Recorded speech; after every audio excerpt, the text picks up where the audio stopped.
Hi, my name's Hannah Keep and I'm a recruitment sales trainer and performance coach. Today's top tips are on the most common subject I get asked to train on, objection handling. So why do recruiters dread objections? Why do they stumble or freeze or worse, start overselling and talking at the person on the other end of the phone? Yet, in training, they know the answers to all of the objections and can handle them effectively in the role plays. Why is it so difficult to find the right response on the phone? Our fight or flight mechanism, that's the answer. Our fight is when we start to sell and talk at the other person, and our flight is when we give up and say, well, you know what, that's fine, I'll give you a call back in 3 months when you're reviewing your preferred supplier list. What is the fight or flight mechanism then? Well, it's our natural inbuilt survival response to any threat or challenge. And when we're on the phone, the brain tells us that that objection and the voice tonality used to throw it at us is a threat. So how do we use our survival mechanism then to help and not hinder us? Well, here are my 3 top tips for handling objections that you can apply to any situation and enhance your ability to stay in control of the call. My top tip number 1 is to change your mindset. And what I mean by that is change the way you think about objections. When I ask recruiters, tell me what objections mean to you, they say, well, they're a frustration, they're a blocker, they get in the way.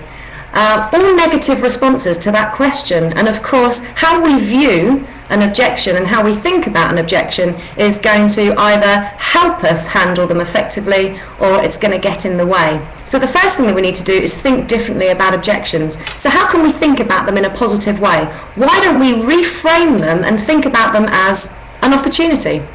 An opportunity to show how good we are by asking the client intelligent questions that show our understanding of their business and their situation.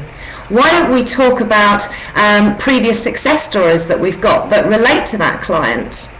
Why don't we use them as an opportunity, our 5 minutes of fame if you like, because remember, the longer you keep the client on the phone, the more likely it is you're going to start to build up a relationship and potentially create opportunities for the future. So top tip number 1, change your thinking. Top tip number 2 is to be realistic. You know, if we get on the phone and make that first call and hear the client's got a preferred supplier list, the chances of us getting on that preferred supplier list the first time we've spoken to the client when they have absolutely no idea who we are or what our track record is minimal.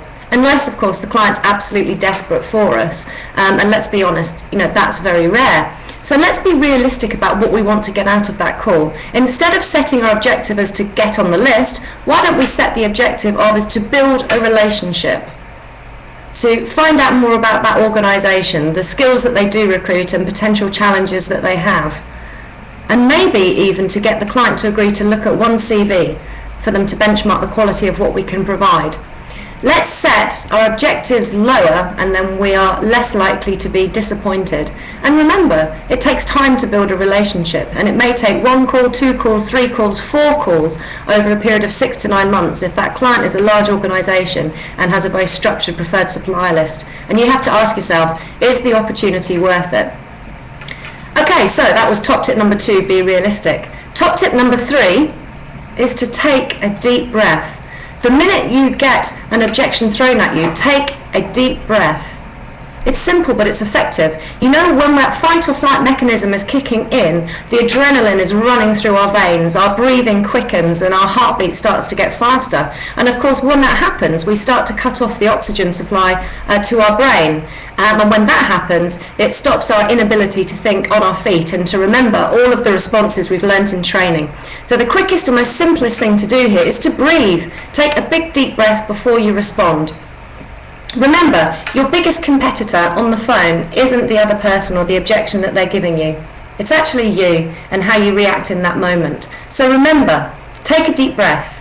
Think about what is realistic to achieve and respond in a considered way. So thank you for listening and I look forward to sharing more top tips with you soon. Goodbye.